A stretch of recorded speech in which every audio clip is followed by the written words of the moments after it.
এজন্য আল্লাহ বললেন কুল হুয়াল্লাহু আহাদ আল্লাহুস সামাদ লাম ইয়ালিদ ওয়া লাম ইউলাদ ওয়া লাম ইয়াকুল লাহু কুফুয়ান আহাদ। লাম ইয়ালিদ ওয়া লাম ইউলাদ, তিনি জন্ম দেয়ও নাই জন্ম নেয়ও নাই। সুবহানাল্লাহ পড়ে। আমাদের কারো ছেলে হয় কারো মেয়ে হয়, আল্লাহর ছেলে মেয়ে আছে? কথা কোন?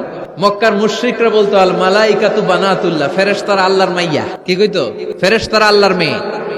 আর বলতো সাইয়েদনা উযার আলাইহিস সালাম আল্লাহর ছেলে, সাইয়েদনা ঈসা আলাইহিস সালাম আল্লাহর ছেলে, ফেরেশতারা হলো আল্লাহর মেয়ে। আল্লাহ বলে ভুল বললি, লাম ইয়ালিদ ওয়া লাম ইউলাদ। সুবহানাল্লাহ। তার কোনো নসবনামা নাই, আমাদের নসবনামা আছে। আমার নাম মিজান, বাবার নাম আলী আহমদ, দাদার নাম জাইনুল আবেদিন, তার বাবা মাকরাম, তার বাবা অমুক সমুক, আছে না নাই?